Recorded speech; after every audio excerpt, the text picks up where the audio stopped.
Hello, everyone, and welcome back to another installment of Neckbeard stories. Something terrible tried to come up on that one. This is a Neckbeard tale called My Next Door Neighbor, the Beardcel. From Reddit user Uber Awesome. That's a pretty fucking awesome name. So I recently moved into a new house and have some pretty cool neighbors. Well, except for one. This is a collection of incidents. UA, your biased narrator. 6'2", 16-year-old, white as snow, glasses, kind of thin. Apparently a Chad and a fake metalhead by Beardcel standards. Beardcel, my runt of a neighbor, probably 5'5", fat as fuck. Starting to grow a patchy beard with a wispy little pedo stash. All at the age of 14, which, not gonna lie, kind of annoys me because I can't grow any facial hair, which sucks. Neither can I, but it's fine. It's fine. Beards itch. I hate them. Really nasally voice with a bit of a lisp. Constantly trying to keep me away from his sister, even as friends. Bat villain. Beardcel's big sister, 17 years old, 6'1", actually kind of hot. Like, I'm honestly surprised she's related to him in the slightest. Named as such because her dad named her after one of Batman's rogues. Probably a lesbian, so if any of you are already expecting a romantic end, it's not going to happen. She mentioned having been recently dumped by a girl weeks before Valentine's. Sad face. So to start with, on my first day at the new place, my parents had gone out to get some light bulbs, and my brother's asleep in his room, so I figured I'd introduce myself to the new neighbors because they looked around my age, and I like making friends. Right off the bat, something about this kid just isn't sitting right with me. He's wearing really baggy black cargo shorts and a black Death Note tee. Sounds important. That hugs his sides a little too tightly. You can actually see his fat rolls folding in. Oh, honey, no. He is also wearing fingerless gloves with skeleton hands on the back, but there's no fedora. But if this sub has taught me anything, it's not the fedora on the outside. It's the fedora on the inside. The Fedora. I'm pretty sure I came up with that. I probably didn't. He's out on his front porch looking through some kind of card binder. I don't know what. I don't give a fuck. Hey, I said, blissfully unaware of the trap I'm about to get myself into. His first words? Not something normal like hi or yo. But he says, I bet I know more about that band than you. He's wearing a Slipknot shirt. His breath, oh my god, his fucking breath. It smells like he ate onions and Dorito dust for breakfast. I'm honestly confused, so I follow up with, what? Apparently he doesn't take this as a cue to maybe take back what he says or say something normal as a follow-up, because he follows up with this gem. I know you're kind. Fake metalhead hipsters that only say they like metal to get with girls. Honestly, this is a new one. Reddit has not prepared me for this. I agree, that's a first. I can barely get out of confused, okay, before he finishes with, so just stay away from my sister. She deserves an intellectual, not some trendy fag. The fag bit kind of triggered me because I'm bi, and I basically go home after that. Like an hour goes by, and I hear a knock on the door. I didn't hear a car, so I'm assuming little old Beardcel's coming to bug me again. Nope. It's his older, normal sister. Hey, I'm Bat Villain, Beardcel's big sister. Just want to drop off a basket of muffins and welcome you to the neighborhood, that kind of thing. Sorry about him. He can be an ass sometimes, but, what do you do? I'll skip the conversation we had because it isn't relevant to the story, except for one minor thing Bat Villain says to me after I ask her, what's his deal? Her reply honestly made me respect Beardcel a little bit. No, he wants to keep me safe and all that. I don't really need him to always be there, but, it's nice that he kind of wants to look out for me. End of day 1. Day 2, it's Monday. Tired as hell. As soon as I get home from school, I have to help move furniture into the house. I'm carrying 7-foot-tall bedposts. It's actually hollowed out, so it's kind of light, but the base is pretty heavy. when suddenly I hear a nasally lisp shout, "You're doing it wrong. Let a real man show you how to do it." Seriously, he said that. Picture a 5'5" orb trying to carry a 7-foot tall bedpost. Not happening. I ignore him and just keep carrying stuff in. He says, "What? Can't stand my superiority?" That last one earned him a slap on the back of the head from Bat-Villain because he was embarrassing himself and her in public. He was staring at me really intensely whenever I step out, so I decided to piss him off by waltzing over and talking to his sister, who's currently sitting on the porch reading Red Sun. Good comic, by the way. Pick it up if you haven't read it. I will. We start a conversation, but of course, Beardcel has to interrupt every so often to prove his superiority. I'm going to switch up the dialogue style because I'm a lazy slob. Oh, hey, I love that comic. Yeah, me too. It's pretty interesting. Who cares if it's not canon or anything? Yeah, still cool. So, whatever. So you'll say whatever or anything to get into her pants? Dude, shut up. You're being a brat. He's the one who started the conversation. Piss off, leave us alone. I don't need you looking out for me. I can make my own choices. No, you can't, and I have to protect you. You're just a slave to your hormones. I want to say something awesome followed by... I want to say something awesome followed, but Bat-Villain just said, "You're fucking beta," and stormed off into the house. Beardcel blames me, says, "This is your fault, you cock!" He actually said cock. Woo! I love it. And goes inside. I just go home. End of day 2. Tuesday is slow. I go home, see Beardcel playing cards on his porch with some other kid. I don't really care, so I go inside to chill. Beardcel must have lost, though, because all the way from upstairs I heard him yell, "Not fair! That card is too OP!" A sore loser. Who would have guessed? Everyone. Literally everybody and anyone who knows anything about neckbeards would have guessed this, yes. I'm not saying that. He actually wrote that. This, however, is the day I realized that my balcony is actually connected to Bat-Villain's balcony, so we start talking at night. Hatch a genius plan to drive Beardcel insane. End of day 3. Wednesday. Time to start the plan. I go home, and Beardcel is there waiting for me. Oh, by the way, if any of you are wondering where my parents are during all this, they're working. I have a driver take me home. Fancy. Anywho, I step out of the car, and just like clockwork, he trots over to me, looks me dead in the eyes, and says, "Stay the fuck away from my sister. I went through your Facebook. You're a fake metalhead. You're not a fake metalhead. I'll give you that." And this is where it gets really cringy. You ready? Of course you are. Let's go. "But you're worse. You're an abusive Chad jock."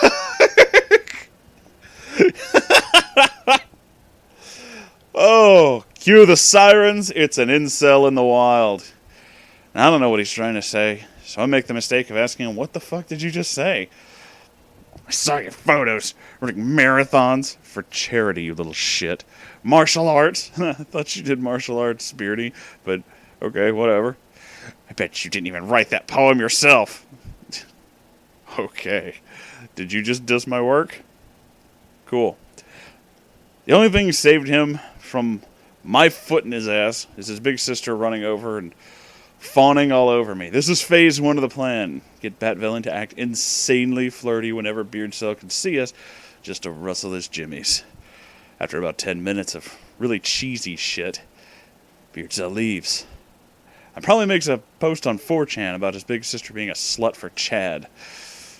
End of day 4. Thursday. It's time to pull out the big guns. I don't know why, but apparently Bat-Villain's mom had some Victoria's Secret bags lying around. Okay, maybe I can guess why. So we do 2 things. 1, fill the bags and lay them out on her bed. Take photo, make sure Beardcel sees her doing it. 2, put now empty bags in trash in full view of Beardcel. This apparently works, because she texted me to let me know that he came into her room and insisted on looking through her closet. After being denied, he gave her a lecture on the dangers of sleeping around. End of day 5. Friday, Saturday, and Sunday are basically one continuous flow. because, weekends. On Friday, I have really cheap pizza dinner on balcony with Bat Villain. Have pizza delivered to Bat Villain. When Beardcel inevitably asks for some, she replies, "Nope, this is for me and my friend," and heads to her room. Steps on balcony, lock. Beardcel actually starts knocking on the door, begging for her to reconsider the mistake you're making. He's a Chad. I'll beat you. You deserve someone like me. Low-key, anyone else getting a Freudian vibe from this dude? Yeah, I was just about to say that too. That's creepy. We finish the pizza and she goes back in. Saturday, I spend an hour in Bat Villain's living room reading comics with her and using my shittiest pickup lines. Stuff like, "This artwork is good, but I prefer the masterpiece in front of me." Oh yeah, baby. Beardcel actually throws an empty can at my head after this, so I decide to leave because we don't want to escalate this. Not yet. Not yet. Sunday, I just run through a sprinkler to look all sweaty, and then when Beardcel comes out, I text her and run over with a towel and act all starry-eyed. And yeah, this works. He comes over, yanks the towel away from his sister, and stomps on it. Perfect. End of weekend. Monday and Tuesday are quiet days that put Beardcel into a false sense of security, leading up to Wednesday. Now, that is Wednesday, Valentine's Day, a.k.a. International Boning Day, and coincidentally enough, the opening night of the Black Panther movie. We live in Indonesia. Sometimes we get movies earlier. Now, Beardcel, of course, is going to go see this movie while his parents head out to dinner, which leaves Bat Villain at home by herself. Movie starts at 7:30, so at 7:15, I get to her house to enact the final phase of our plan. The rustling. What we do is this. We both get on her bed, pull the blanket up to our necks, and sort of look like we're naked and ruffling around, really selling the illusion. 7:20, right before the theater opens up.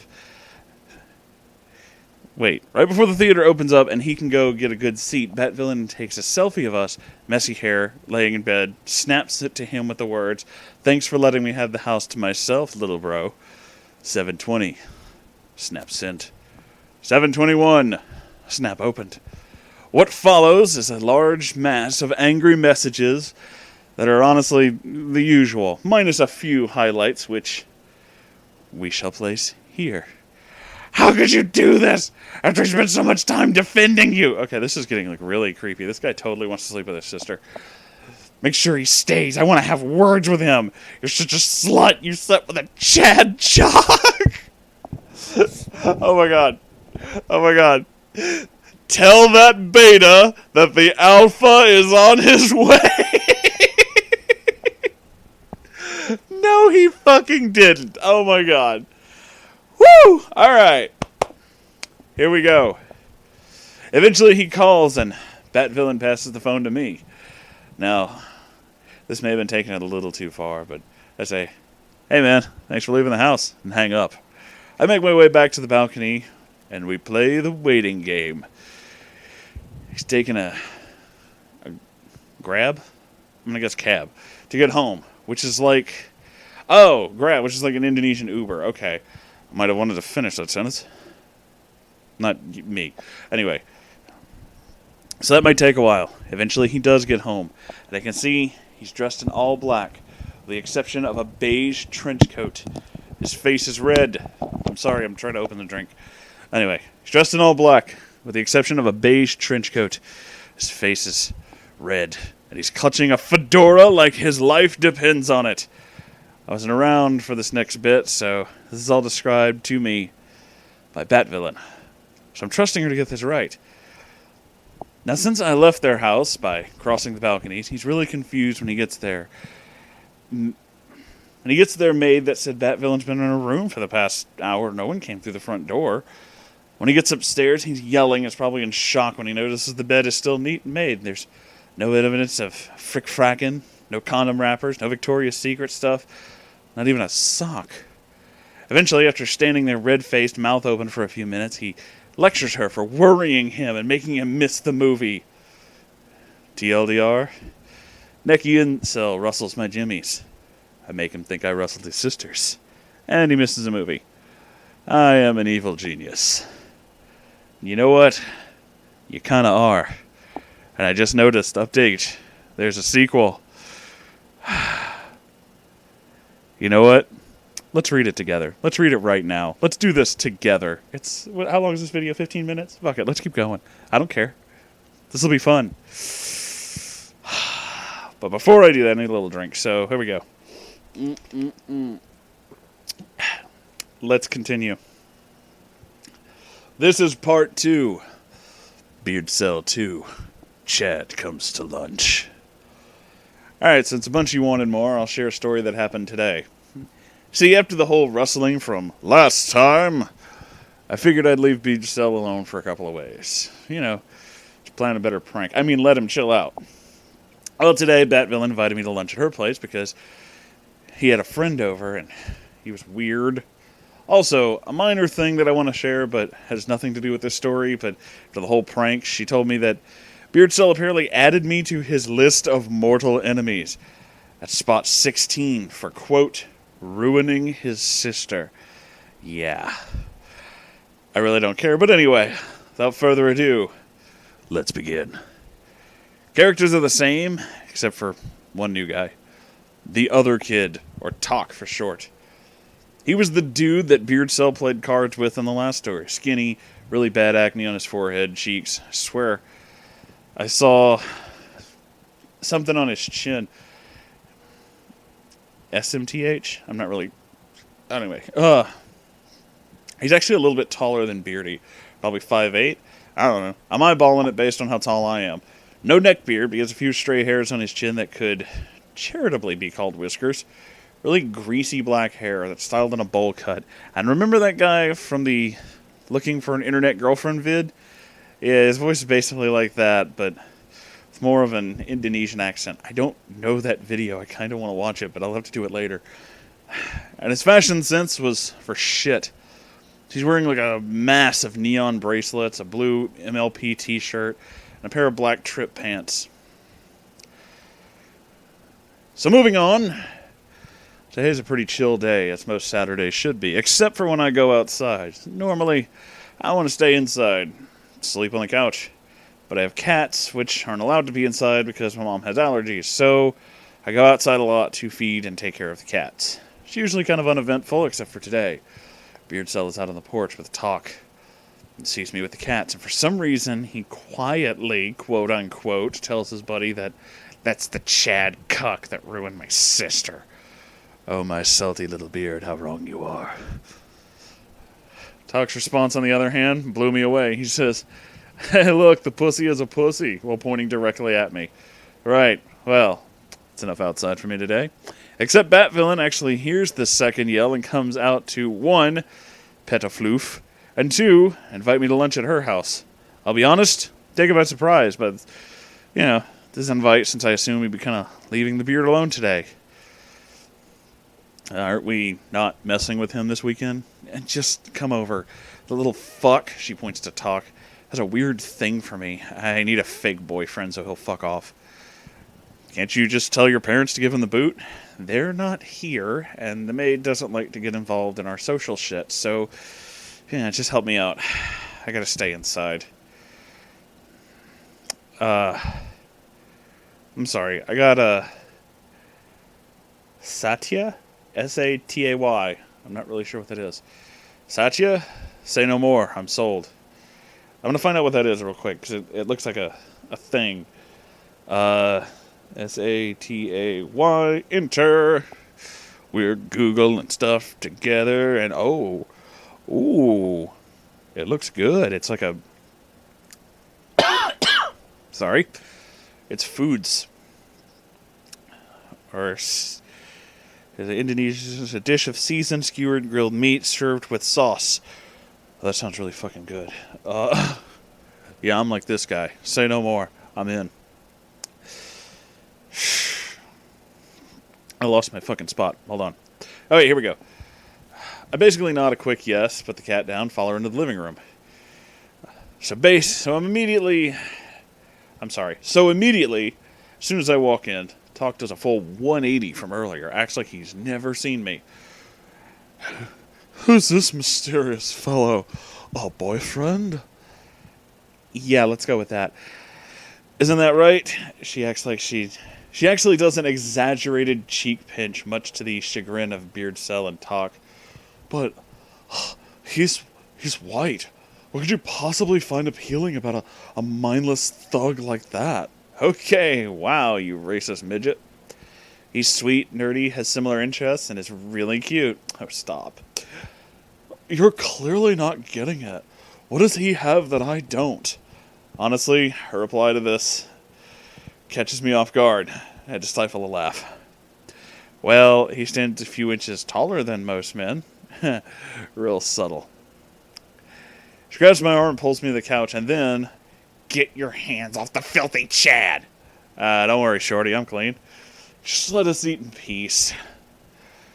We eat in uncomfortable silence. There's a few angry glares thrown my way every so often. I must move a little bit closer, just to piss him off. I decide to, feed one of the Satya sticks to her. This pisses Talk and Beardcel off to no end. Eventually, she has to use the facilities, and that's when Talk and Beardcel decide they're going to tear into me.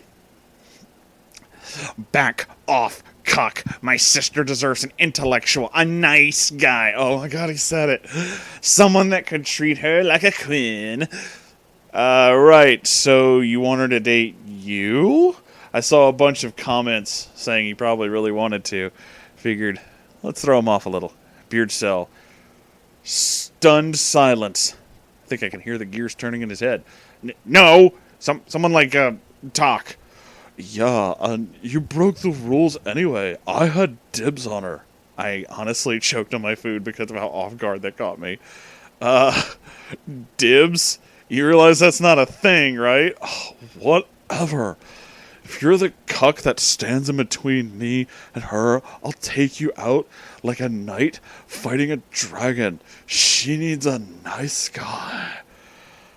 Oh. So, a nice doesn't respect her decisions. Thank you, Reddit, for arming me with all the responses I need. He honestly has no response to this, and thankfully, before he can muster one up, Batvillain comes back and invites me to her room. Now, obviously, we aren't doing anything shady, but Beardcel and Talk think we're up to something. We can sort of see their shadows moving around through the gap under the door and trying to listen in, so in a moment of inspired genius, Batvillain yells, "Privacy, please," and puts on some music. I'm not even laughing at this point, I'm silently wheezing because, god damn it, this is too funny. Unfortunately, we forgot to lock the door, and this bit's the real kicker. Are you ready? Deep breath. Buckle in. Okay. I'm excited.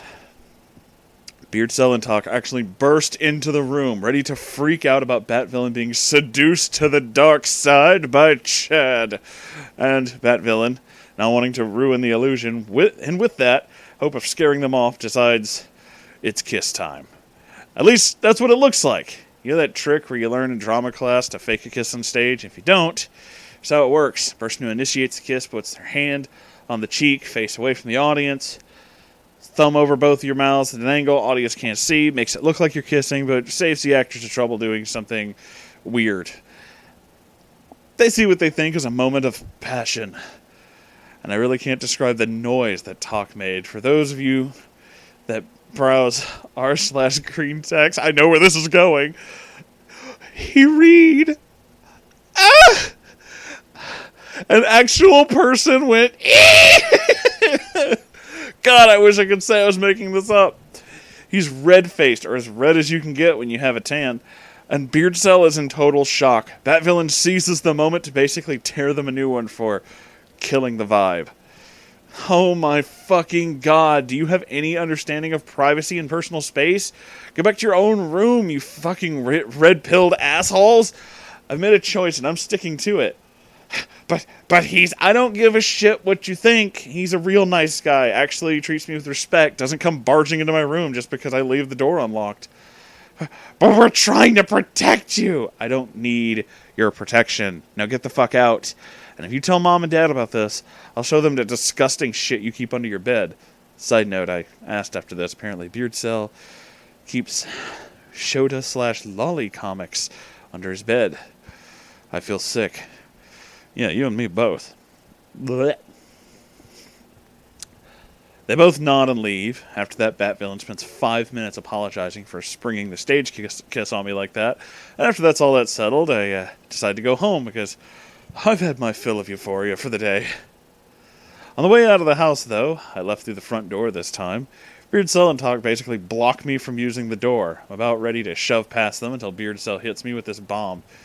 You're on thin ice, buddy. The next time you come here, you're dead. He does an exaggerated knuckle crack, which looks super stupid because his fingers are basically Vienna sausages. Oh, well played. And that brings us to the end of the story. Bat Villain says she has more stories about Talk and Beardcel from over the years, so let me know if you want to hear them. Oh yeah. Yeah, I do. And I really hope there are more, but for now I don't see any more. But so far, that was an epic ride. Thanks for being here, everybody, and I hope you enjoyed this video. If you did, like, comment, subscribe, and I have a Patreon if you'd like to donate $1 to whatever the hell it is I do all day. I love you all. Goodbye.